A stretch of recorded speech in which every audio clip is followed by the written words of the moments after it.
Hello welcome back. तो इस video में मैं जितने भी इंपॉर्टेंट नंबर वाले प्रोग्राम हैं वो सारे आपको बताऊंगा, ठीक है ना। उन सबका लॉजिक भी समझाऊंगा, साथ में कुछ इंपॉर्टेंट बातें हैं जो आपको पता होनी चाहिए, जिससे आपका पेपर में एग्जाम में जो भी क्वेश्चन आएगा उसको आप आराम से सॉल्व कर सकते हो। वो बातें भी आपको बताऊंगा, तो इस वीडियो को एंड तक देख लेना। तो कम से कम आपको जो क्वेश्चन नंबर 4 है देखो भी, जो क्वेश्चन नंबर 4 है ना आपका, वो आया है मेथड ओवरलोडिंग से रिलेटेड। मतलब एक तो आपको मेथड ओवरलोडिंग आनी चाहिए पहली चीज़। दूसरा मेथड ओवरलोडिंग के साथ साथ उसमें क्या था, उसमें एक पार्ट में आपको दिया था कि भी पैटर्न आपको सॉल्व करना है। अगले पार्ट में दिया था आपको कि एक नंबर प्रोग्राम आ जाएगा। जैसे इस बार पेपर में जो मैंने क्वेश्चन नंबर 4 सॉल्व कर रखा है स्पेसिमेन पेपर का, उसमें आ रखा है ड्यूडेने नंबर, ठीक है ना। तो मतलब आपको नंबर प्रोग्राम आने चाहिए पहली चीज़।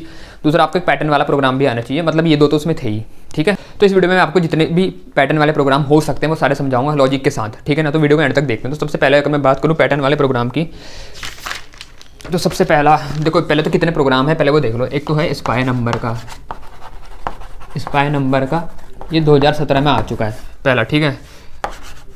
इनको सबको समझेंगे। प्रॉनिक नंबर है, ये आपका आ रखा है 2018 में। अब अगर मैं बात करूँ निवेन नंबर की, निवेन नंबर ये आ रखा है 2016 में। इन सबका लॉजिक समझाऊंगा, ठीक है ना। बज नंबर है, ये मैंने करा रखा, बज नंबर की वीडियो मैंने बना रखी है, इसको देख लेना। बज नंबर भी आ रखा है पहले भी आपके पेपर में, ठीक है ना। बज नंबर आया हुआ है 2009 में आ रखा है, इसकी मैंने वीडियो बना रखी है, इसको देख लेना। मैं डिस्क्रिप्शन में लगा दूंगा इसका लिंक, ठीक है। आर्मस्ट्रॉन्ग नंबर है, ये भी इंपॉर्टेंट है, आर्मस्ट्रॉन्ग नंबर। तो ये सबका लॉजिक समझाऊंगा मैं। पहले तो नाम सुन लो इनके। पैलिंड्रोम नंबर है, पैलिंड्रोम स्ट्रिंग की मैंने वीडियो बना रखी है, नहीं देखिए तो देख लेना। एक पैलिंड्रोम नंबर भी होता है, इसको भी समझेंगे। पैलिंड्रोम नंबर मतलब जो जिसका रिवर्स और नंबर दोनों सेम होते हैं। मतलब फॉर एग्जांपल 1 2, जैसे कोई नंबर है अगर 121, तो इसका रिवर्स मैं करूँ तो वो भी 121 होगा, तो इसको बोलेंगे पैलिंड्रोम नंबर, ठीक है। जिसका रिवर्स उसी के जैसा होता है, जैसे 1331 हो गया, इस तरीके के नंबर को पैलिंड्रोम नंबर बोलेंगे। और पैलिंड्रोम स्ट्रिंग क्या होती है, जिसको उल्टा करो तो वही स्ट्रिंग मिल जाती है। जैसे मैडम MADAM MADAM, ठीक है। नितिन NITIN NITIN, तो ये कुछ पैलिंड्रोम स्ट्रिंग है। तो इन दोनों के स्ट्रिंग का तो प्रोग्राम बना रखा, देख लेना। पैलिंड्रोम नंबर यहाँ पर आपको समझाऊंगा। ऐसे ही अगर एक और है ड्यूडेने नंबर, ये आपका स्पेसिमेन पेपर में आ रखा है क्वेश्चन ड्यूडेने नंबर का, तो ये भी आप देख लेना इसकी वीडियो, ठीक है ना। उसमें भी आपको कई चीज़ें समझ में आ जाएंगी जो जो इंपॉर्टेंट बातें हैं। और एक और होता है इसमें ऑटोमॉर्फिक नंबर, ऑटोमॉर्फिक नंबर। तो भैया ये सब आपको आने चाहिए, ठीक है। ये सब जो हैं नंबर प्रोग्राम, इनको हम अभी समझेंगे। देखो पहले मैं तुम्हें कुछ चीज़ें बता देता हूँ जो तुम्हें ध्यान में रखनी है, जिससे तुम्हें क्वेश्चन करने में आसानी होगी, जल्दी समझ में आएगा। इनको तुम अभी सीख लोगे, अगर नहीं भी आता कोई बड़ी बात नहीं है इनको करना। अब मैं तुम्हें बताता हूँ कैसे। जैसे हमारा ये नंबर है प्रॉनिक नंबर की, अगर मैं बात करूँ ये वाले नंबर की, इसका मतलब ये होता है कि जैसे कोई नंबर है मान लो 12, तो 12 हमारा प्रॉनिक नंबर है। अब प्रॉनिक नंबर कैसे है, प्रॉनिक नंबर हम उसको बोलते हैं भी दो कॉन्जिक्यूटिव इंटीजर के प्रोडक्ट को करने के बाद हमें मिल जाए। जैसे ये 12 है तो दो कॉन्जिक्यूटिव इंटीजर जैसे 3 हो गया और 4 हो गया, एक के बाद एक होता है ना, ये कॉन्जिक्यूटिव है। तो इन दोनों को जब मैं इंटू करूँगा तो मेरे को 12 मिल रहा है, 4 3 12, तो ये मेरा प्रॉनिक नंबर है, इसको बोलते हैं प्रॉनिक नंबर, ठीक है। इसी तरीके से अगर मैं निवेन नंबर की बात करूँ, निवेन नंबर, तो निवेन वाला होता है जो डिविजिबल होता है अपने सम ऑफ डिजिट्स से, divisible by sum of digits. मतलब इसके डिजिट से निकालो, उनका फिर सम करो और फिर सम से डिवाइड करके देखो इस नंबर को। अगर डिवाइड हो गया तो मतलब ये क्या हमारा निवेन नंबर है, ठीक है। ऐसी बद नंबर का मैंने बता दिया था, ठीक है ना। ये मैंने क्वेश्चन ही करा रखा है इसका। तो एक ऑटोमॉर्फिक नंबर है, वो ऑटोमॉर्फिक नंबर है जो आपका, इसको तो मैं भी आपको समझाऊंगा इसका लॉजिक, ठीक है ना। लेकिन अभी पहले यहाँ देख लो, जैसे ये तो हमारे यहाँ कुछ क्वेश्चन। अब इनमें जो इंपॉर्टेंट बातें हैं उसको समझ लेते हैं। इंपॉर्टेंट बात ये है कि आपको ना कम से कम इन क्वेश्चन को सॉल्व करने के लिए आपको डिजिट एक्सट्रैक्ट करने आने चाहिए। क्यों? क्योंकि जैसे आर्मस्ट्रॉन्ग नंबर है, आर्मस्ट्रॉन्ग नंबर में क्या बोला रहता है कि आप जैसे कोई नंबर है फॉर एग्जांपल 1 2 1 है फॉर एग्जांपल, तो आर्मस्ट्रॉन्ग नंबर में हम ये बोलते हैं कि हमें हर डिजिट को निकाल के उसका क्यूब करके फिर जोड़ना होता है। और अगर वो वापस उसी नंबर के बराबर आ गया, ऐसा मान लेते हैं कि मैंने 1 का क्यूब किया, फिर 2 का क्यूब किया, फिर 1 का क्यूब किया, फिर इन तीनों को जोड़ा और ये 121 ही आ गया, ऐसा मान लेते हैं, तो ऐसे नंबर को हम बोलते हैं आर्मस्ट्रॉन्ग नंबर। अब यहाँ पर जो इंपॉर्टेंट बातें हैं वो समझ लो। इस क्वेश्चन को तुम तभी सॉल्व कर सकते हो अगर तुम्हें डिजिट एक्सट्रैक्ट करना आए। एक बार तुम डिजिट एक्सट्रैक्ट कर लो, जैसे 1 को निकाल दिया, 2 को निकाल दिया, 1 को निकाल दिया, फिर उनका क्यूब तो कर लोगे आराम से, है ना। वो तो उसमें कोई बड़ी बात नहीं है। क्यूब करने के बाद उनको जोड़ना है और अगर वो नंबर ओरिजिनल नंबर के बराबर आ जाता है तो तब हम उसको बोलते हैं आर्मस्ट्रॉन्ग नंबर। लेकिन इसमें सबसे इंपॉर्टेंट बात ये होती है कि आपको डिजिट एक्सट्रैक्ट करना आना चाहिए। ऐसे जो हमारा ड्यूडेने नंबर था, इसमें भी हमें डिजिट एक्सट्रैक्ट करने की जरूरत पड़ी थी, ठीक है। उसमें जब एक स्टेप आया था कि हमें डिजिट निकालने थे, उसके बाद जो भी आगे जो भी काम करना था उससे पहले लेकिन हमें डिजिट निकालना था, ठीक है। तो मतलब डिजिट निकालना हमें आना चाहिए। ऐसे अगर हम इसकी बात करें, जैसे नीवें नंबर है तो divisible by sum of digits, तो सम तो तब करोगे ना डिजिट्स का जब डिजिट पता होंगे। तो मतलब नीवें नंबर को करने के लिए भी डिजिट एक्सट्रैक्ट करना आना चाहिए, आर्मस्ट्रांग नंबर के लिए भी आना चाहिए, ड्यूटन नंबर के लिए भी आना चाहिए। ऐसे इसी तरीके से अगर हम बात करें तो कई बार क्वेश्चन ये भी पूछ लेते हैं कि आपको नंबर दिया है, आप उसका सम ऑफ डिजिट निकालो। ये एक क्वेश्चन आ रखा है आपके पहले प्रीवियस ईयर में आ रखा था, 2009 या 2010 इसके आसपास आया था शायद। तो उसमें भी सम ऑफ डिजिट निकालो बोला है, कोई नंबर दे दिया आपको तो तभी निकालोगे ना सम ऑफ डिजिट, जब डिजिट निकालना आएगा। तो सबसे पहली चीज़ जो आपको आनी चाहिए नंबर प्रोग्राम करने के लिए वो क्या है, डिजिट को एक्सट्रैक्ट करना। ठीक है, ये सबसे पहले इंपॉर्टेंट चीज़ है। देखो इस वीडियो में मैं आपको नंबर प्रोग्राम के बारे में जो भी इंपॉर्टेंट बातें हैं वो बताऊंगा, फिर अगली बार स्ट्रिंग के लिए लेके आ जाऊंगा इंपॉर्टेंट वीडियोस में, बताऊंगा भी क्या क्या आपको चीज़ों पे ध्यान देना है ताकि आप किसी भी क्वेश्चन में ना फंसें, सबको कर ले आराम से। तो सबसे पहले देखते हैं कि डिजिट कैसे एक्सट्रैक्ट करेंगे, उसको समझ लेते हैं एक बार। इनको नंबर को नोट भी कर लेना, ठीक है, मैं इनका लॉजिक समझाऊंगा तो लिख लेना उसको कहीं, मतलब समझ लेना, कल वैसे भी तुम्हारा पेपर है फिर। तो देखो सबसे पहले अगर मैं डिजिट एक्सट्रैक्ट करने की बात करूँ तो अगर उसका लॉजिक समझे, जैसे फॉर एग्जांपल खाली मैं वो उतना कोड लिखूंगा जिसमें हमें डिजिट को एक्सट्रैक्ट करना होगा। तो सबसे पहले हम कोड में लिखते हैं वाइल। देखो ये जितना भी तुम क्वेश्चन करोगे जिनमें तुम्हें डिजिट निकालना पड़ेगा ना, तो ये कोड तुम्हारा आएगा ही आएगा, while n not equal to 0। अब यहाँ पर जैसे यहाँ पर मैंने बनाया एक variable int digit equal to n mod 10, ठीक है, n equal to n divided by 10 और उसके बाद sum equal to sum plus digit. अब इन लाइनों को रटना मत, इतना तुम्हारा लॉजिक है फॉर क्या करने के लिए, डिजिट निकालने के लिए। ठीक है, तुम चाहे इस पर कमेंट करके लिख सकते हो, लॉजिक फॉर एक्सट्रैक्टिंग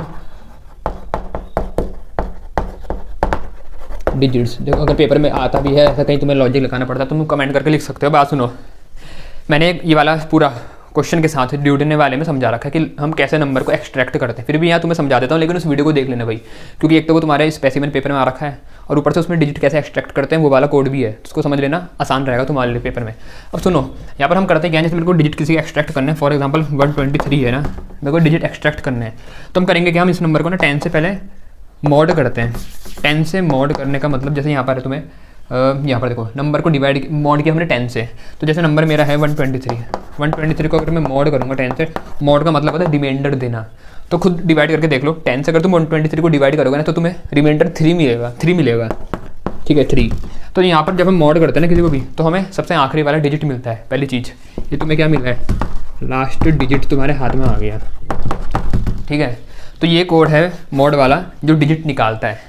तो हमने नीचे क्या करा, हमने नीचे हम ये करते हैं बस, जैसे 1 2 3 में से 3 निकल गया ना, तो अब मेरे 3 काम का नहीं है तो हम इसको बाहर कर देंगे। बाहर करने का तरीका ये है, n equal to n divided by 10। इसका मतलब क्या हुआ, इसका मतलब ये हुआ n को डिवाइड कर रहे हैं 10 से, n है 123, इसको अगर डिवाइड करूँगा 10 से, डिवाइड का मतलब होता है मेरे को क्वोशिएंट मिलेगा। तो डिवाइड करके देख लो, 10 से अगर तुम 123 को डिवाइड करोगे तो क्वोशिएंट तुम्हें 12 मिलेगा, 12। तो मतलब अब जो मेरा नंबर था अब, और हम इसको वापस n में डाल रहे हैं, मतलब फिर से हमने नंबर की जो पुरानी वैल्यू थी जो 1 2 3 थी इसको 12 से रिप्लेस कर दिया। ऐसा क्यों करा, क्योंकि भाई 1 2 3 में से तो मैंने 3 निकाल लिया ना, अब अगर फिर से इसको मॉड करूँगा तो फिर से 3 मिल जाएगा। तो अब तो मेरे को 2 चाहिए, तो 2 चाहिए, इसके लिए हमने क्या करा 1 2 3 को में से 3 बाहर कर दिया, उसके तो काम हो गया। तो अब n बन गया, जो नया नंबर बना वो बना 12। अब इसको फिर से ऊपर भेजेंगे, ऊपर कैसे भेज रहे हैं, क्योंकि हमने लूप लगा रखा तो वही काम बार बार होता रहेगा। तो अब ये 12 आ गया इसकी जगह पे, जब अब यहाँ 12 आया, 12 को 10 से मॉड करेंगे तो अगली बार 2 निकलेगा। मतलब हमारा होता यूँ है, हमारे जो डिजिट निकलते हैं ना वो पीछे से निकलते हैं। एक बार 3 निकला, फिर इसके बाद हमने नंबर को छोटा कर दिया, फिर अगली बार 2 निकलेगा, फिर अगली बार फिर से नंबर को छोटा कर देंगे, अगली बार 1 निकलेगा। आखिरी में होता यूँ है, जब ये 1 मिला आखिरी में, हम जो भी आखिरी का ये वाला आखिरी वाला डिजिट भी हमने निकाल दिया, उसके बाद जब हम फिर से यहाँ पर क्या करेंगे, जैसे हमने यहाँ पर डिवाइड किया था ना, इसको जब डिवाइड करेंगे तो डिवाइड करने के बाद होगा यूँ, हमारा जो क्वोशिएंट आएगा वो हो जाएगा 0, ठीक है ना। जैसे 1 आया था ना मेरे यहाँ पर, तो अगर मैं 1 को, उससे पहले 12 होगा, जब 12 को 10 से डिवाइड किया होगा मैंने, तो यहाँ पर तब कितना आया होगा, 12 तो डिवाइड हो जाता है, तो 1 आया होगा क्वोशिएंट में। 1 आया मतलब ये आखिरी जो हमें लास्ट डिजिट निकालना है वो आया होगा। फिर जब दोबारा लूप चला होगा हमारा, तो दोबारा ऐसा कुछ बना होगा कि हमने 1 को डिवाइड किया 10 से, लेकिन जब 1 को हमने डिवाइड किया 10 से तो 1 होता है छोटा, तो क्वोशिएंट में आया 0, और इसलिए जब ऊपर आते हैं हम तो हमारे यहाँ कंडीशन फॉल्स हो जाती है। तो इस तरीके से बनी हमारी कंडीशन। कई बार लोग यहाँ पर n ग्रेटर देन 0 भी लिख देते हैं, वो भी चलता है, और यहाँ पर n नॉट इक्वल टू 0 लिखोगे ये भी चलेगा, ठीक है। अरे बात समझ में, ग्रेटर देन 0 का मतलब ये है कि भी n 0 से बड़ा हो, ठीक है। नॉट इक्वल टू 0 का मतलब है कि n 0 के बराबर ना हो, तो वही है, जब तक उससे बड़ा है तब तक चलेगा, जैसे 0 पहुंचेगा रुक जाएगा वो, ठीक है ना। और ग्रेटर देन 0 का भी काम, मतलब दोनों काम फिलहाल यहाँ पर सही करेंगे, तुम चाहे ग्रेटर देन 0 लिखो चाहे नॉट इक्वल टू 0 लिखो, आंसर सही आएगा, ये कह रहा हूँ मैं। तो इस तरीके से हम निकालते हैं हमारे डिजिट। अब देखो डिजिट तो मैंने निकाल दिए, इतने में डिजिट निकल रहे हैं। अब इसमें दिक्कत ये होती है डिजिट जैसे जैसे निकलते रहते हैं ना, हमें उनके साथ जो करना है वो वही करना पड़ता है। क्योंकि एक बार डिजिट आ रहा है 3 निकल गए, अगली बार 2 आएगा, फिर 1 आएगा, तो उनको मैं ऐसा नहीं कि कहीं स्टोर करके रख लूँगा, लगे हाथ तुम्हें जो काम बोला है वो करना पड़ता है। तो ये वाला जैसा कोड था, इसमें हमें बोला था कि भाई सम करो डिजिट का, ठीक है ना। ये वो वाला मैं समझा रहा हूँ, जैसे हमें क्वेश्चन बोला है कि भी सम करना है डिजिट का, तो मैं लगे हाथ क्या कर रहा हूँ, मेरे को जैसे डिजिट मिलता रह रहा है मैं उसको सम में जोड़ रहा हूँ। इस सम वाले वेरिएबल को हमने ऊपर कहीं बना रखा होगा, उसकी वैल्यू होगी 0। इस ऊपर कहीं बनाएंगे जब प्रोग्राम में डिक्लेयर करते हैं वेरिएबल, वहाँ इंट सम इक्वल टू 0 मैंने बना रखा था। तो हो यूँ रहा है, जैसे जैसे मेरे को डिजिट मिल रहा है मैं सम वाले में जोड़ता जा रहा हूँ और सम की पुरानी वैल्यू को रिप्लेस करता जा रहा हूँ। तो कुल मिला के जैसे पहले 3 मिला तो 0 + 3 बनेगा, और सम की पुरानी वैल्यू थी 0, तो 0 + 3 कितना हुआ 3, इसको रिप्लेस कर देगा, यहाँ आया 3। फिर अगली बार फिर से जब लूप चला, नया डिजिट मिला जो क्या था 2, लेकिन सम की वैल्यू तो 3 थी, तो अब बना 3 + 2 कितना हुआ 5, पुरानी वैल्यू जो 3 थी उसको रिप्लेस कर दिया, 5 आ गया। दोबारा लूप आगे बढ़ा, नया डिजिट निकला 1, 1 निकला, सम की वैल्यू थी 5, 5 + 1 6, तो सम मिल गया मेरे को 6, और 6 ये सम 3 2 1 कितना हुआ 6। अब ऐसे कई बार बोला रहता है तुम्हें सम नहीं करना, तुम्हें इनका प्रोडक्ट करना है डिजिट का, तो तुम एक वेरिएबल बना के रख लेना, जैसे मैंने सम बना रखा है, प्रोडक्ट नाम का वेरिएबल बना देना, वैल्यू दे देना 1।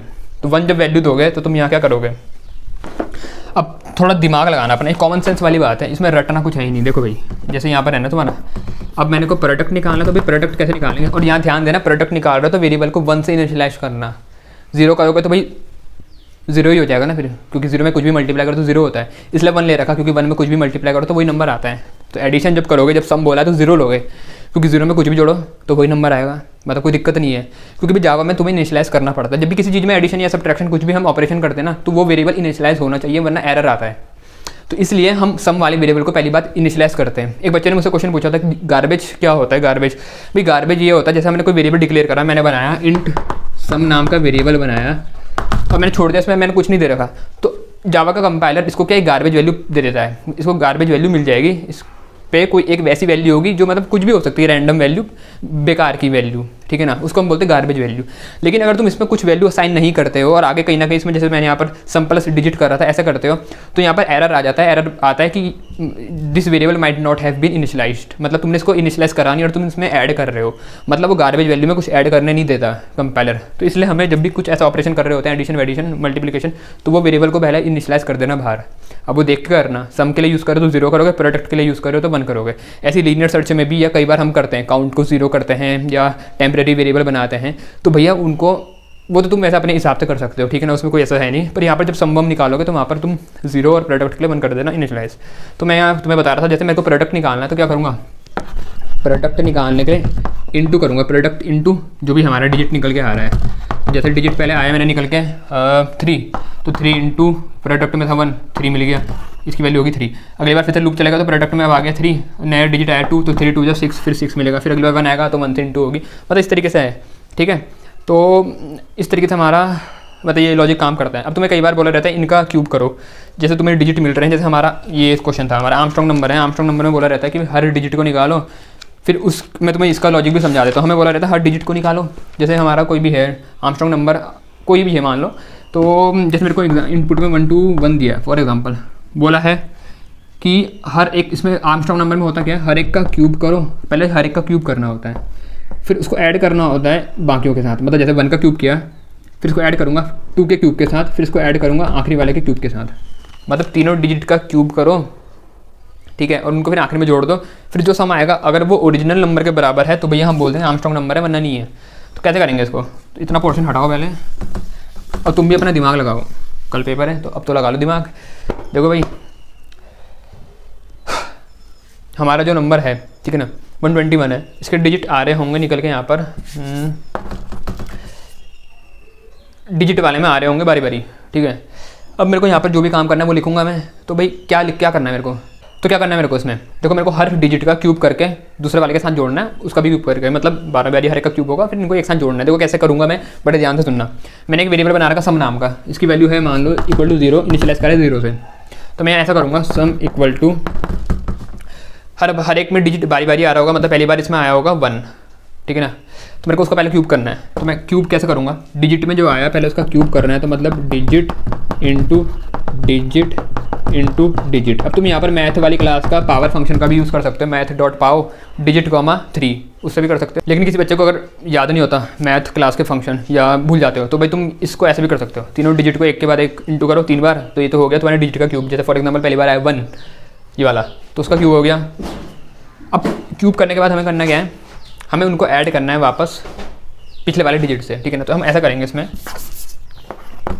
सम इक्वल टू सम प्लस जो भी है इसका क्यूब। अब देखो इसमें होगा कैसे, पहली बार सम की वैल्यू है 0, सम इसमें 0 में प्लस हो जाएगा कौन, डिजिट का क्यूब। डिजिट कौन है 1 का क्यूब इसमें हो गया, तो कितना बना 1 का क्यूब प्लस करेंगे इसमें कितना हुआ 1 हुआ, तो सम की वैल्यू आ गई 1, ठीक है। अब अगली बार क्या होगा, तो यहाँ तक तो ठीक हो गया। अब उसके बाद 2 का क्यूब करना है, तो अगली बार जब हमारा लूप आगे बढ़ेगा तो यहाँ पर n mod 10 होगा, यहाँ पर हमारा आपको पता ही है। अब इसका 1 हट गया होगा, 12 बन गया होगा, तो अब जो अगला डिजिट निकलेगा वो कौन सा निकलेगा, वो हमारा निकलेगा कौन सा वाला 2 निकलेगा। अब 2 निकला तो डिजिट में आया 2, तो यहाँ पर बनेगा 2 का क्यूब प्लस, अब यहाँ पर सम था तो सम की पुरानी वैल्यू क्या हो चुकी थी 1 हो चुकी थी, ठीक है ना, आ रहा है ना समझ में। तो यहाँ पर आएगा 1, अब 1 में इसको प्लस करेंगे 2 का क्यूब पे, तो 2 का क्यूब कितना हुआ 8, तो 8 में प्लस करेंगे 1 तो कितना हुआ 9 हुआ ना, तो यहाँ पर आया 9, मतलब ये बन गया 9 यहाँ पर आ गया। तो यहाँ तक हमने जब इन दो को करा क्यूब करके ऐड करा तो 9 बन गया। अब उसके बाद फिर से आगे बढ़ेगा हमारा प्रोग्राम, नया डिजिट निकलेगा जो कौन सा है स्टार्टिंग वाला 1 वो निकला। फिर यहाँ पर क्या होगा डिजिट का क्यूब, उस 1 का क्यूब होगा और वो सम के साथ जुड़ेगा। सम कितना था हमारा, अभी हमने देखा 9 हो गया था, तो 9 में जुड़ेगा 1 का क्यूब कितना होता है 1 ही होता है, तो 9 में जुड़ गया 1 तो हो गया 10 पुराने को रिप्लेस कर देगा, तो नया जो हमारी सम की वैल्यू बनी वो बनी 10। अब यहाँ पर देख लेते हैं अगर इसको सॉल्व करके तो 10 बनता है नहीं बनता। 1 का क्यूब कितना हुआ 1 प्लस 2 का क्यूब हुआ 8, उसके बाद प्लस करेंगे 1 का क्यूब हुआ 1, 8 9 और 1 10, तो ठीक है 10 है। तो हमारा जो है ये आर्मस्ट्रांग नंबर ये ठीक है। अब उसमें बोला ये रहता है आर्मस्ट्रांग नंबर में इतना ही नहीं करना, ये तो हमारी वैल्यू आ गई सम में। अब हमें बोला रहता है कि आर्मस्ट्रांग नंबर में कि जब हम इनका क्यूब करके ऐड करते हैं तो जो हमें नंबर मिलता है वो क्या ओरिजिनल नंबर के बराबर होता है।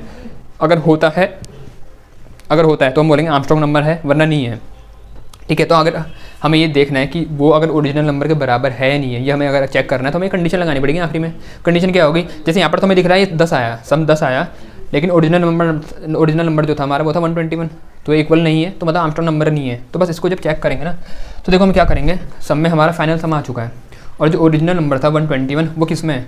अब देखो इसको ना तुम किसी और वेरिएबल में स्टोर कर लेना, क्यों, क्योंकि हमने जो इनपुट लिया था यूज़र से वो n में था, n नाम के वेरिएबल में, ठीक है। लेकिन जब हमने यहाँ पर कैलकुलेशन करी तो n की वैल्यू हर बार चेंज हो रही थी, असल में 121 था, उसके बाद वो अगली बार एक बार लूप चल गया तो 12 बन गया, फिर 1 बन गया, तो मतलब n में हमारा ओरिजिनल नंबर नहीं रह रहा है, वो चेंज हो रहा है। तो इसलिए एक वेरिएबल बना लेना ऊपर टेम्प करके वेरिएबल टेम्प, ठीक है।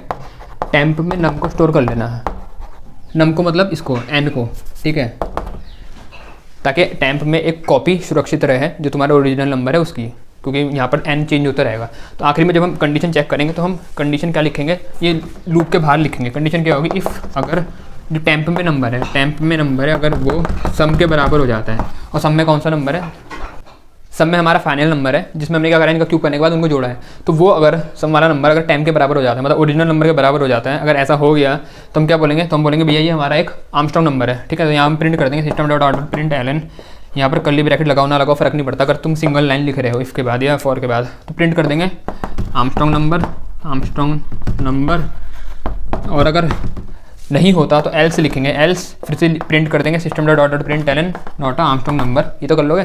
तो हमने यहाँ देख लिया भाई आर्मस्ट्रांग नंबर किस तरीके से करेंगे, इसका लॉजिक समझ लिया, इसकी प्रैक्टिस कर लेना।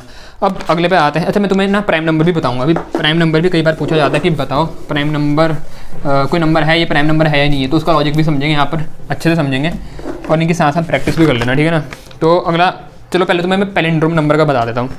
पैलिंड्रोम नंबर क्या होता है, पैलिंड्रोम नंबर उसको बोलते हैं जो अपने रिवर्स के बराबर हो, जैसे 1331 ये पैलिंड्रोम नंबर है, क्योंकि इसका उल्टा करूँगा तो वो भी 1331 होगा। तो इसका लॉजिक समझ लेते हैं पहले क्या होगा। देखो जैसे पैलिंड्रोम नंबर की बात करूँ, अब मैं भैया तुम साथ साथ लिख लेना, अब मैं तुम्हें पैलिंड्रोम नंबर का लॉजिक समझा रहा हूँ, ठीक है।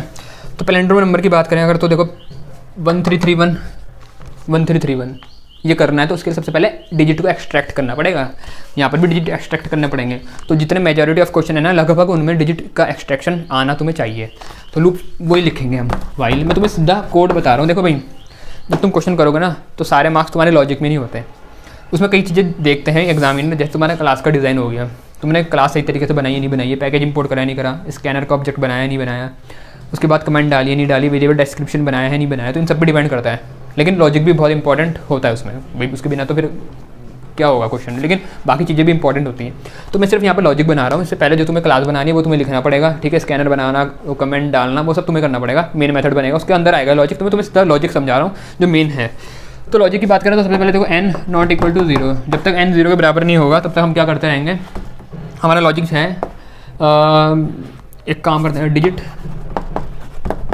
Digit equal to n mod 10, ठीक है, ये हो गया। उसके बाद sum equal to sum into 10 plus digit, उसके बाद n equal to n divided by 10। तो यहाँ पर हमने क्वेश्चन निकाला है, ठीक है। अब यहाँ पर समझ लो जरा ये हो क्या रहा है, किस तरीके से काम करेगा हमारा कोड, ठीक है। तो चलो देखते हैं लूप किस तरीके से काम करेगा हमारा। एक और एग्जांपल ले लेता हूँ मैं, जैसे ये तो है हमारा कौन सा नंबर, ये है हमारा पैलिंड्रोम नंबर, एक मैंने ले लिया 1 2 3, इसका उल्टा करेंगे तो क्या होता है 3 2 1, तो ये पैलिंड्रोम नंबर नहीं है, ठीक है। तो ये दो है, ये नहीं है। अब देखते हैं किस तरीके से काम करेगा हमारा लूप, दोनों को समझेंगे साथ साथ। तो देखो while n not equal to 0, जब तक वही है भाई, जब तक हमारे डिजिट निकलते रहेंगे इस तरीके से काम करेगा, चाहे कोई 3 डिजिट का नंबर दे चाहे 4 डिजिट का, कितना भी दे दे लूप काम कर जाएगा, उससे कोई फर्क नहीं पड़ेगा। तो अब आया डिजिट, तो यहाँ पर डिजिट निकलेगा, तो चलो मान लेता हूँ ये वाला नंबर है 1 2 3 है, इसके लिए कर रहा हूँ मैं। तो 1 2 3 में सबसे पहले निकलेगा 3, आखिरी का डिजिट बाहर आता है, ठीक है। तो 3 आया। सम में हम क्या कर रहे हैं, देखो सम जब ये लिखा है यहाँ पर, तो इससे पहले ऊपर ना कहीं सम नाम का वेरिएबल डिक्लेयर कर देना और उसको वैल्यू 0 दे देना भाई, ठीक है ना। सम वाला वेरिएबल बना के उसकी वैल्यू 0 दे देना। तो जब यहाँ पर हम क्या कर रहे हैं, सम में कर रहे हैं सम इंटू 10, अब क्या हो रहा है देखो 0 इक्वल टू 0 इंटू 10 ऐसा हुआ, प्लस डिजिट कौन सा निकला मेरा, सबसे आखिरी वाला जो क्या है 3। ओरिजिनल नंबर ये था ना, ये n है, ये ओरिजिनल नंबर है, और ये मेरे को ऐसा बनना चाहिए वो, मतलब मैं चेक कर रहा हूँ कि क्या ये पैलिंड्रोम है या नहीं है, तो भाई ये नंबर ऐसा बनेगा, ये मेरा आउटपुट, मतलब ये मेरा जो फाइनल रिजल्ट होगा ऐसा आएगा। फिर हम बाद में इनको कंपेयर करेंगे, वही जैसे आर्मस्ट्रांग में करा कि क्या ये इसके बराबर है तो पैलिंड्रोम है वरना नहीं है, ठीक है। इसी तरीके से पैलिंड्रोम स्ट्रिंग वाले में भी हमने करा था, बस वो स्ट्रिंग का क्वेश्चन हो गया था, ये तुम्हारा नॉर्मल नंबर वाला क्वेश्चन है। अब देखो जरा यहाँ पर डिजिट ऐड हुआ तो कितना बना हमारा 0 इक्वल टू 0 इंटू 10, ये तो हो गया 0 0 प्लस 3 3, तो 3 बना तुम्हारा, 3 यहाँ आ जाएगा। और ये कौन था, ये सम था, तो सम की जो पहली वैल्यू हुई वो कितनी हुई 3, इतना समझ में आ रहा। अब उसके बाद n mod 10 हुआ, mod हुआ तो मतलब आखिरी का डिजिट बाहर फेंक दिया, आखिरी का डिजिट बाहर फेंका तो अब बन गया नया नंबर 12, नया नंबर बना 12, उसका डिजिट निकलेगा। अब तो उसका आखिरी डिजिट कौन है 2, तो 2 निकला, ठीक है। जब 2 निकला तो नीचे आया, तो सम में क्या होगा, अब देखो सम की नई वैल्यू होगी थी 3, तो यहाँ ऐसा बन गया होगा 3 इक्वल टू सम इंटू 10, तो सम की वैल्यू थी 3, तो 3 इंटू 10 प्लस डिजिट, नया डिजिट कौन है 2। तो अब इसको देख लो सॉल्व करके कितना बना, 3 इंटू 10 30 प्लस 2 कितना हुआ 32, पुरानी वैल्यू को रिप्लेस कर देगा और सम की वैल्यू है 32। समझ में आ रहा है कैसे बनता है, मतलब पीछे से बनते हुए आ रहे हैं, हमारा जो ये लॉजिक इस तरीके से काम कर रहा है। अब इसके बाद क्या होगा, देखो भाई इसमें ना जो इंपॉर्टेंट बात है वो याद रखना, जैसे यहाँ पर हमने सम इंटू 10 किया है, बाकी लगभग सेम है, लेकिन लॉजिक में छोटा सा वेरिएशन तो होगा ना। और यहाँ पर रिवर्स कर रहे हैं तो उसके लिए सम इंटू 10 करना पड़ रहा है, नॉर्मल सम कर रहे होते तो ये नहीं आता, ठीक है। तो ये छोटी मोटी बात का ध्यान रखना, इनको नोट कर लो भाई तुम्हें कहीं पर। अब देखो इसके बाद अगली बार फिर से चलेगा, और इसकी ये वैल्यू हमारी n की क्या हो चुकी थी, यहाँ पर 12 से 2 हट गया था, 1 बन गया था, 1 बना, जब डिजिट यहाँ पर निकलेगा तो 1 आया, क्योंकि वो अकेला डिजिट बचा हुआ है। फिर सम में आता है, सम की बात देखो अब क्या होगा, सम की वैल्यू थी 32, तो यहाँ पर आ रखा है 32 equal to 32 into 10, 32 into 10 plus नया डिजिट कौन है 1, तो 32 इंटू 10 कर लो 320, तो 320 में प्लस करो 1 कितना हुआ 321 पुरानी वैल्यू को रिप्लेस कर देगा, नई वैल्यू बन गई 321। तो सब में वो नंबर आके बैठ गया जो मेरे को चाहिए था, मतलब उसका रिवर्स आके बैठ गया। अब बस मेरे को चेक करना है कि क्या ये रिवर्स असली वाले नंबर के बराबर है। तो चेक करने के लिए फिर से एक कंडीशन लगा देंगे बाद में, देखो भाई सम में तो आ चुका है ये, अब चेक करने के लिए हम फिर से भी लिख देंगे इफ़ अगर सम वाला नंबर अगर इक्वल हो जाता है। अब देखो फिर से n की वैल्यू चेंज हो रही थी ना बार बार, तो फिर से ऊपर कहीं टेम्प नाम का वेरिएबल बना देना, टेम्प नाम का, और उसमें क्या कर देना अपने n को स्टोर कर लेना, क्योंकि n की वैल्यू हर बार जब लूप चल रहा था चेंज हो रही थी, तो इसलिए n के साथ कंपेयर नहीं कर सकते, उसमें ओरिजिनल नंबर हमारा अब नहीं रहा, तो इसलिए ओरिजिनल नंबर की कॉपी बना के टेम्प में डाल दूंगा शुरुआत में, और चेक करूंगा तो टेम्प के साथ चेक करूंगा, क्योंकि टेम्प में मेरा ओरिजिनल नंबर रखा हुआ है, उसमें चेक करूंगा कि क्या वो ओरिजिनल नंबर जो है टेम्प कि क्या ये टेम्प इक्वल है सम के, और सम में कौन था रिवर्स इस टेम्प का, अगर इक्वल हो जाता है तो मतलब रिवर्स भी सेम है ओरिजिनल वाले के, तो इस तरीके का हो गया मतलब। तो मतलब मैं बोल दूंगा कि क्या है ये पैलिंड्रोम नंबर है, तो यहाँ प्रिंट कर दूंगा पैलिंड्रोम नंबर, नहीं होता तो एल्स में लिख दूंगा system dot out println not a palindrome number. ये समझ में आ रहा?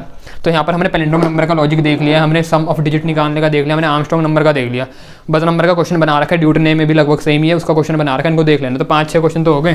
अब तुम्हें प्राइम नंबर का, ऑटोमॉर्फिक नंबर का इनका समझा लेता हूँ। भाई ऑटोमॉर्फिक नंबर थोड़ा अलग है, उसको थोड़ा ध्यान से देख लो, ठीक है। अब फिर मैं तुम्हें क्या रहेगा, हमारा निवेन नंबर है और अच्छा अब तो तुम निवेन नंबर का कर लोगे ना। निवेन नंबर में बोला रहता है कि divisible by sum of its digits, तो तुम डिजिट का सम निकालो, उससे फिर ओरिजिनल नंबर को डिवाइड करके देख लो। देखो सम तो निकाल लोगे डिजिट का,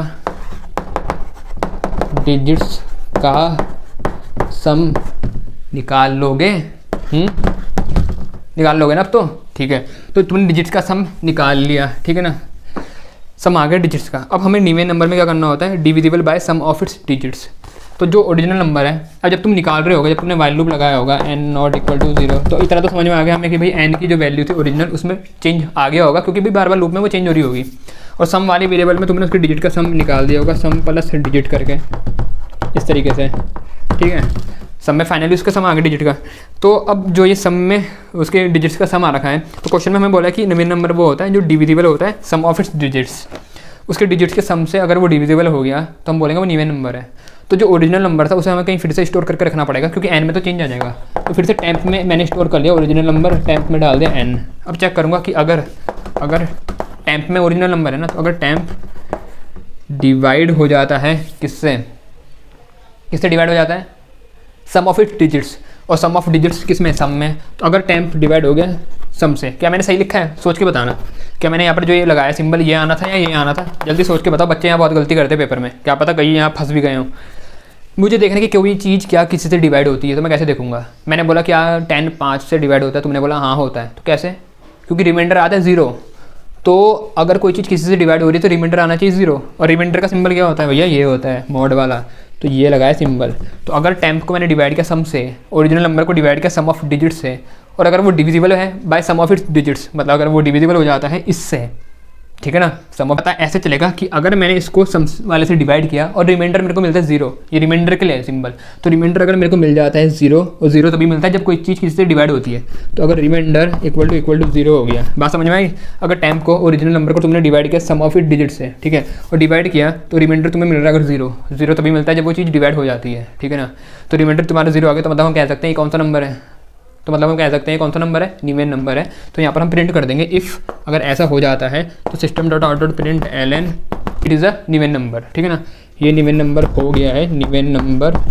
और अगर ऐसा नहीं होता तो एल्स में लिख देंगे, एल्स में कोई कंडीशन हम नहीं लिखते हैं, तो एल्स लिखने के बाद सीधा लिख देंगे system dot out dot println not a Niven number. ये तुम कर लोगे, ठीक है। यहाँ तक समझ में आया ना। इसमें सिर्फ इंपॉर्टेंट ये वाला है कि भैया अगर तुमने टेम्प वाले वेरिएबल को डिवाइड किया सम वाले से, और अगर उसका रिमाइंडर जो बचता है आखिरी में वो 0 बच रहा है, मतलब पूरा डिवाइड हो गया वो, और हमें क्वेश्चन में ये बोला था कि अगर वो डिविजिबल हो जाता है किससे, सम से, उसके डिजिट के सम से, तो हम बोलेंगे वो निवेन नंबर है। तो इसलिए वही हमने बोल दिया वो निवेन नंबर है। समझ में आ गया।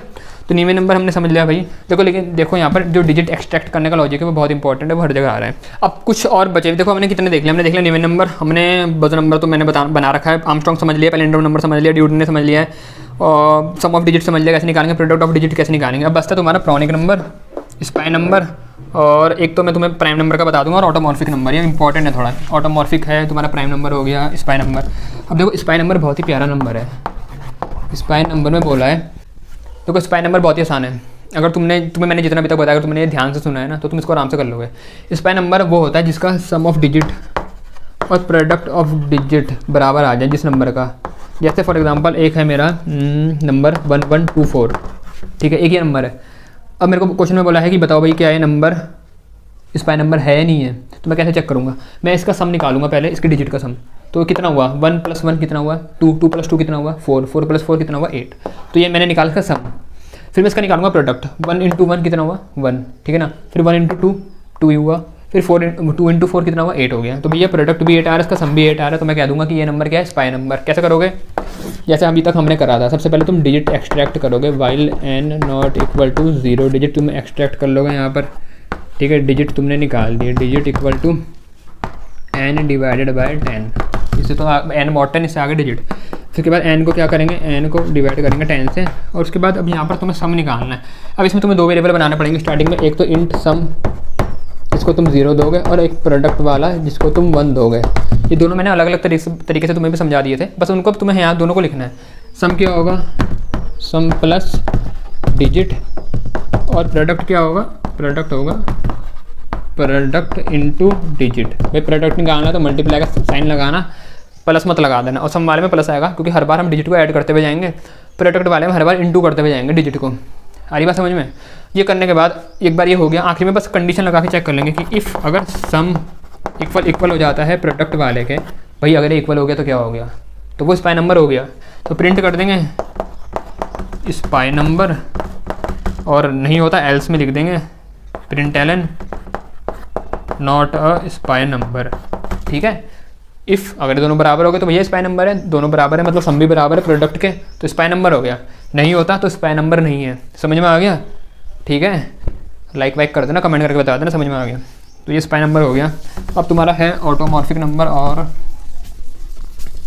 और कौन सा नंबर है तुम्हारा, एक प्राइम नंबर है। ठीक है ना, ऑटोमॉर्फिक है, प्रॉनिक नंबर भी है। प्रॉनिक नंबर कैसे करेंगे, प्रॉनिक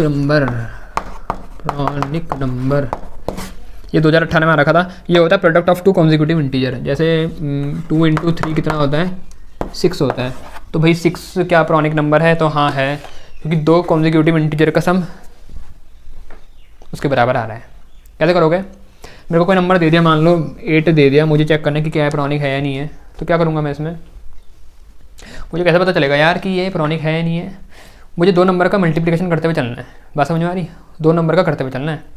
अच्छा, तो मैं एक लूप लगा सकता हूँ फॉर, अच्छा इंटीजर बोले तो हम किन्हीं भी 2 इंटीजर का इसने बोला मल्टीप्लिकेशन करते हैं तो वो आना चाहिए। तो 1 से स्टार्ट करेंगे, 1 से स्टार्ट। ठीक है ना, int i equal to 1, i less than, कहाँ तक चलाएं भाई लूप, देखो ये नंबर है, जैसे मेरा 8 है, तो मेरे को लूप कहाँ तक चलाना चाहिए, लेस देन 8 या 8 तक। हम चलाएंगे लेस देन 8। वैसे हमें लेस देन 8 चलाने की भी ज़रूरत नहीं है, क्योंकि यहाँ पे कॉमन सेंस वाली, मतलब हमें तो और लेस चलाना चाहिए। क्यों, सुनो, क्योंकि किन्हीं 2 नंबर को मल्टीप्लाई करके ये नंबर आना चाहिए, इसने ऐसा बोला। तो अगर 8 है जो नंबर, तो जब किन्हीं 2 नंबर को मल्टीप्लाई करके, वो भी कॉन्जिक्यूटिव को मल्टीप्लाई करके अगर ये आना चाहिए, तो लगभग मेरे को आधे तक भी नहीं चलाना चाहिए लूप। क्योंकि देखो आधे तक चलाऊंगा मैं, 4 हो गया, तो आधे तक 4 होता है। तो 4 को अगर मैं उसके पीछे से बात करूँ तो इंटू 3 करता हूँ, तो ये तो 12 आ रहा, तो वैसे ही बहुत बड़ी वैल्यू आ रही। मतलब हमें तो 8 तक चलाने की वैसे भी ज़रूरत नहीं है, क्योंकि किन्हीं भी 2 नंबर को अगर तुम मल्टीप्लाई करते हो ना, तो मान लो अगर मैंने जैसे यहाँ तक किन्हीं भी 2 को इंटू कर रहा हूँ, तो इंटू जब 2 को करते हैं तो भाई वो तो अगर आधे तक भी मैं पहुँच गया ना, तो पीछे वाले से इंटू करूँगा या आगे वाले से करूँगा, उस नंबर से बड़ा ही हो जाएगा। तो मतलब लूप मेरे को पूरा तक चलाने की ज़रूरत भी नहीं है। पर तुम्हारे इतना तुम्हें यहाँ दिमाग नहीं लगाना। यहाँ पर देखो मैं लेस देन क्या करता हूँ, एक काम करते हैं हम, लेस देन 8 चला लेते हैं, लेस देन 8 और आई प्लस प्लस। तुम्हें इतना नहीं सोचना हमें करना क्या, तुम उस पर ध्यान दो बस। तुम इसके ये तो बस उसका है कि भाई ज़्यादा फॉर लूप हमारा मेमोरी वेस्टेज ना करे, तो तुम्हें यहाँ पर भी फिलहाल इतना ध्यान नहीं देनी। तुम यहाँ पर ध्यान दो कि जैसे लूप में चला रहा हूँ तो मैं लेस देन 8 तक चलाऊँगा और आई प्लस प्लस करते हुए जा रहा हूँ, तो इससे होगा यूँ। और मेरे को देखो करना क्या साथ में, मुझे 2 इंटीजर को इंटू करते हुए चलना है, एक तो आई वाले को, एक उसके आगे वाले को।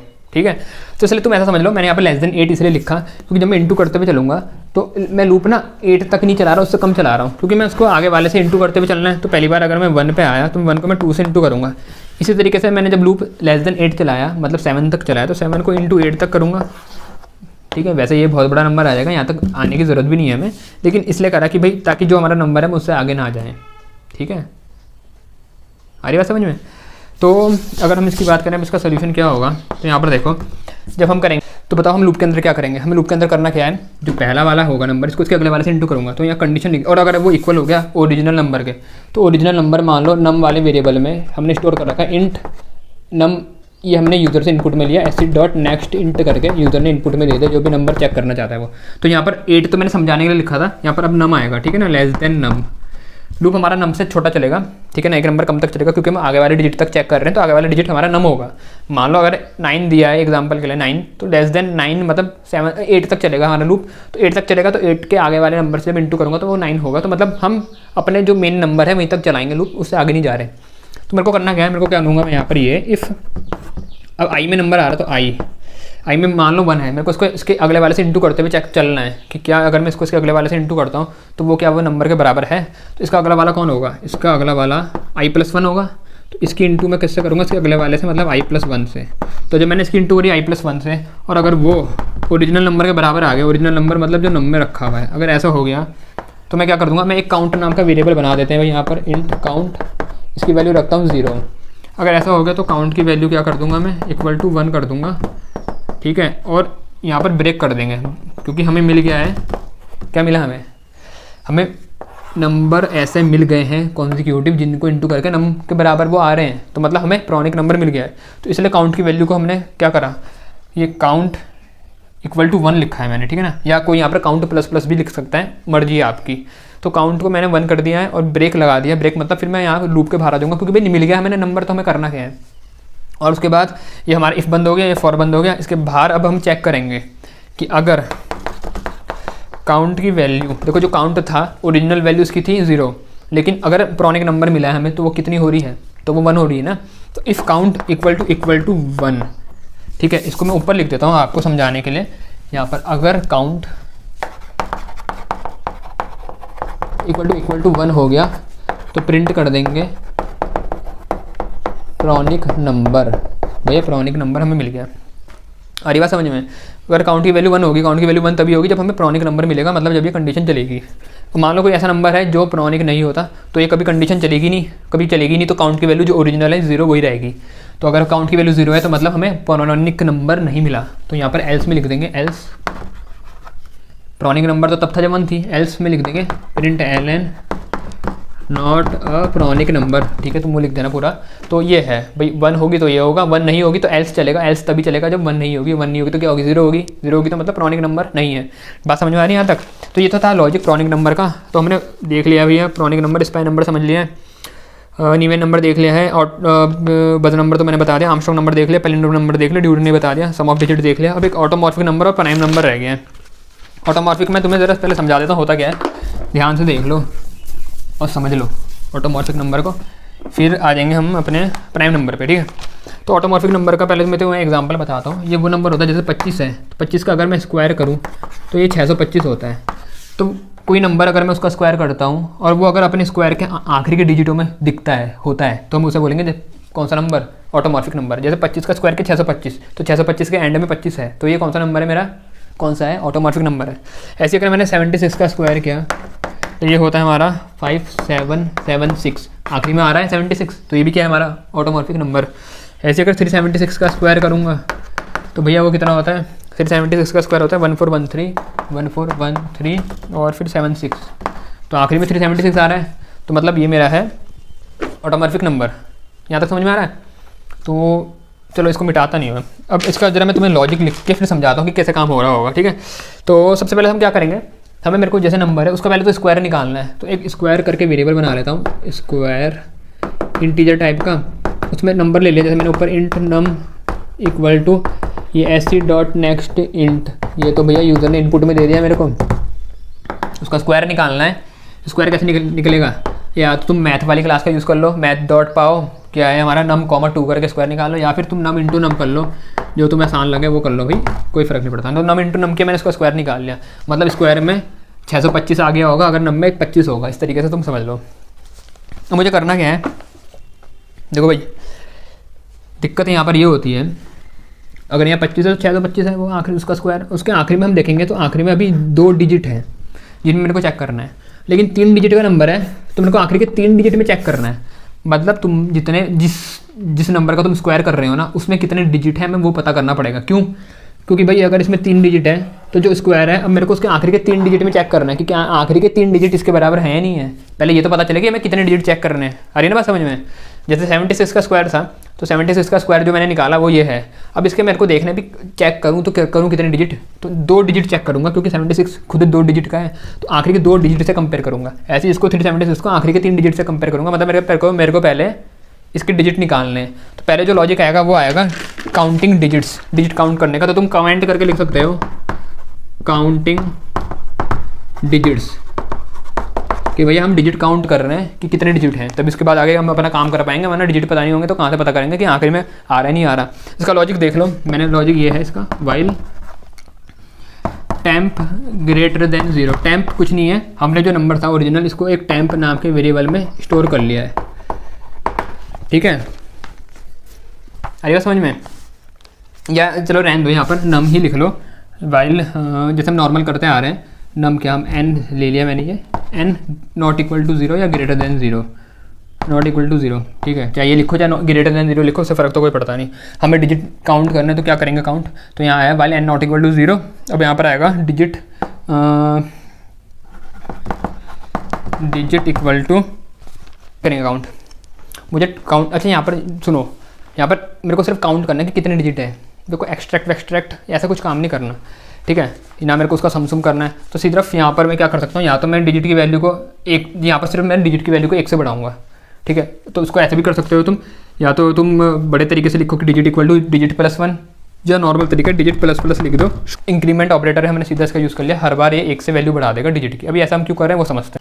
तो देखो जितनी बार हमारा लूप चल रहा होगा ना, उतनी बार हम एक डिजिट को निकालेंगे और इसकी वैल्यू बढ़ाते रहेंगे, इससे हमें पता चल जाएगा भाई कितने डिजिट हैं, ठीक है। देखो जैसे यहाँ पर एक और काम करना पड़ेगा, n equal to n divided by 10, ये है। अब देखो जब हमारा पहली बार लूप चला तो क्या होगा, n नॉट इक्वल टू 0, तो मान लो इनपुट में अभी हमने ये दे रखा है 25, तो n not equal to 0, n में है 25, तो 25 क्या नॉट इक्वल टू 0 है, बिल्कुल 0 के बराबर नहीं है। तो क्या होगा, डिजिट की वैल्यू बढ़ जाएगी। स्टार्टिंग में डिजिट की वैल्यू यहाँ ले लेना, डिजिट इक्वल टू 0 इंट, ठीक है। तो वैल्यू बढ़ जाएगी तो होगी 1, पहली बार डिजिट की वैल्यू होगी 1, जब यहाँ ++ हुआ 1 से बढ़ गई। n को क्या करना हमने, डिवाइड किया 10 से, तो डिवाइड करते तो क्वोशिएंट मिलता है, तो n की वैल्यू जो अब हो जाएगी, ये डिजिट की वैल्यू है, और n की वैल्यू जो हो जाएगी वो क्या होगी, डिवाइड करा तो 25 का क्या बन गया, 2 बन गया, क्योंकि क्वोशिएंट हमें 2 मिला, 10 to the 20, तो क्वोशिएंट आया 2। उसके बाद फिर से लूप चलेगा, चेक होगा कि क्या n नॉट इक्वल टू 0 है, तो n नॉट इक्वल टू 0 है, बिल्कुल ठीक है, n है 2। फिर से चलेगा, डिजिट की वैल्यू बढ़ जाएगी, तो 1 थी अब हो जाएगी 2, अब होगी डिजिट की वैल्यू 2, ठीक है। अब n फिर से क्या होगा, n होगा n डिवाइडेड बाय 10, n को फिर से 10 से डिवाइड करेंगे, तो 2 को 10 से डिवाइड करेंगे तो क्वोशिएंट कितना आता है, 0। तो अब n की वैल्यू जो नहीं बनी वो बनी 0। फिर से ऊपर चलेंगे कि क्या n नॉट इक्वल टू 0 है, तो अब होगी condition false, n not equal to 0 नहीं रहा, n तो 0 के बराबर हो गया। तो अब हम आगे नहीं करेंगे, हम लूप के बाहर आ गए, लेकिन डिजिट में तुम्हें दिख रहा होगा हमारी 2 वैल्यू आ गई, 2 वैल्यू आ गई मतलब हमारी डिजिट 2 है और डिजिट 2 ही है। तो इस तरीके से हम काउंट कर रहे हैं अपने डिजिट। यहाँ तक समझ में आया, ठीक है। तो हमने डिजिट अपने निकाल लिए। अब मेरे को चेक करना है कि क्या भाई डिजिट तो आ गया, अब मेरे को जो स्क्वायर है उसके इन 2 डिजिट में चेक करना है कि क्या वो 2 डिजिट मेरे इसके बराबर हैं। अब उसका लॉजिक समझ लो, मैं इतना पोर्शन हटा रहा हूँ, ठीक है। उसको समझते हुए कैसे करेंगे, यहाँ तक तो समझ में आ गया ना। आगे बढ़ते हैं, फटाफट समझ लेते हैं। उसके लिए जैसे हमने लिखा है यहाँ पर इंट, बड़े ध्यान से सुन लेना, ये बहुत इंपॉर्टेंट है। वेरिएबल बना लिया मैंने, last digits equal to int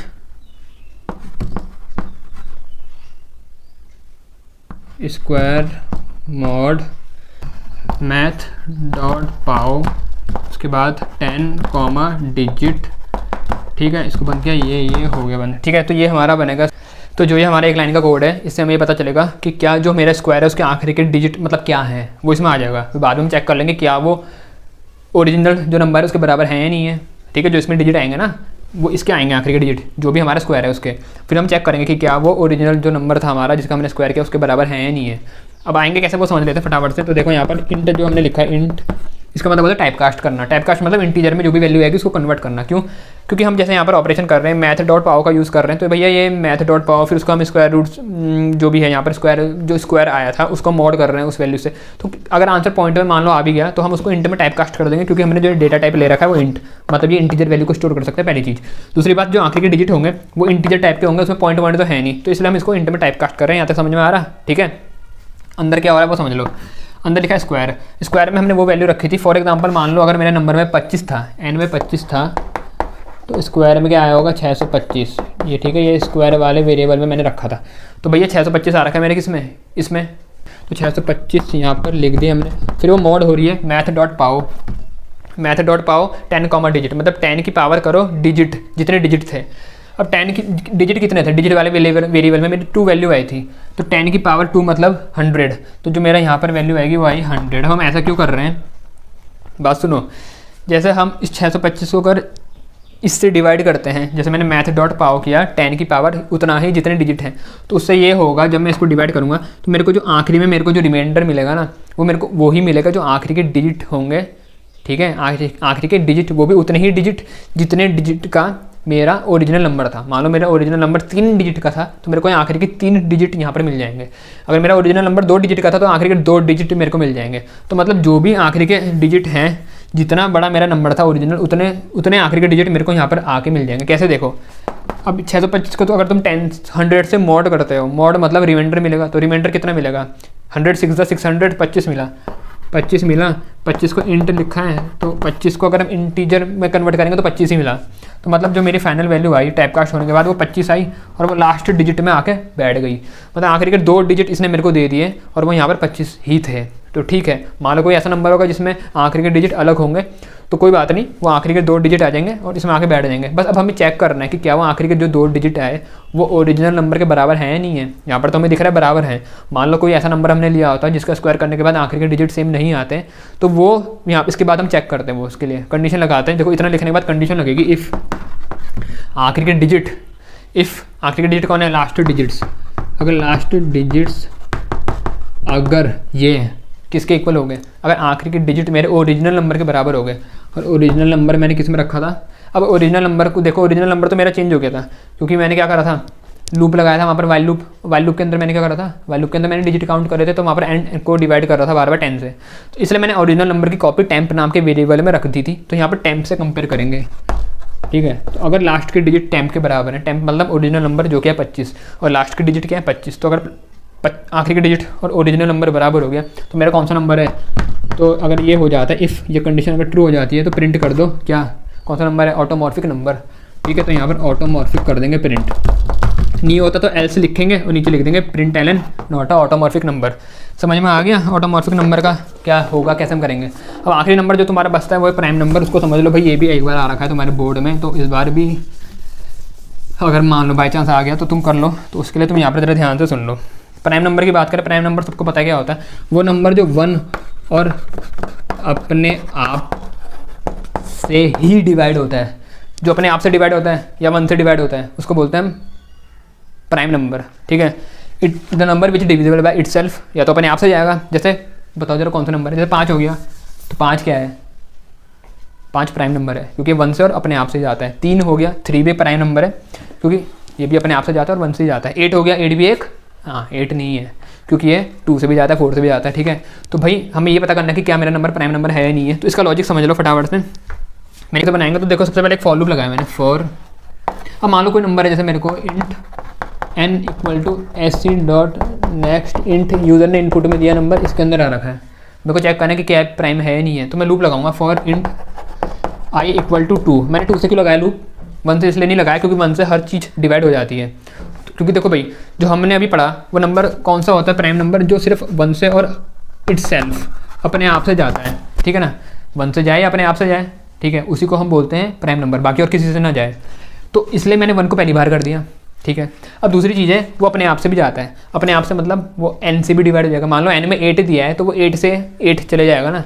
तो लूप जब मैं चलाऊँगा वो मैं कहाँ तक चलाऊँगा, i n, हमने उसको भी बाहर कर दिया। बात समझ में आई, जब हम लूप को 2 से स्टार्ट करें तो 1 को तो पहले हटा दिया, फिर n चला रहे तो n में वो नंबर खुद होगा ना, तो उस तक नहीं चला रहे, उससे कम चलाएंगे, मतलब इसको भी बाहर कर दिया, इसको भी बाहर कर दिया। तो अब अगर गलती से ये नंबर किसी से भी डिवाइड हो गया तो हम उसको बोलेंगे अब प्राइम नहीं है भाई तू, क्योंकि हमने 1 को तो पहली बार कर दिया, इटसेल्फ उसको तो खुद बाहर कर दिया, क्योंकि हम लूप वहाँ तक चला ही नहीं रहे। तो n में जो भी वैल्यू आएगी उससे एक नंबर कम चलेगा हमारा लूप, तो ना इस तक चलेगा ना 1 को भी नहीं ले रहे, तो इनको नहीं ले रहे, उसके अंदर जितने नंबर आते हैं उन सबसे डिवाइड करके ट्राई करेंगे। जैसे 8 है तो 8 के लिए मैं 1 भी नहीं लूँगा, 8 को भी नहीं लूँगा, 2 3 4 5 6 7 इन नंबरों से डिवाइड करके देखूंगा कि क्या डिवाइड हो रहा नहीं हो रहा। अगर गलती से हो गया तो बोलेंगे भैया तू प्राइम नंबर नहीं है। लेकिन जैसे फॉर एग्जांपल 5 है तो 5 के लिए क्या करेंगे, 1 को बाहर निकाल दिया, 5 को बाहर निकाल दिया, फिर 2 3 4 से डिवाइड करूँगा, अगर डिवाइड हो गया तो बोलेंगे तू प्राइम नंबर नहीं है, नहीं होता तो बोल देंगे भाई तू प्राइम नंबर है। तो वो करना है। तो समझ में आया ना, इसलिए 2 से स्टार्ट किया ताकि 1 पहली बाहर हो जाए।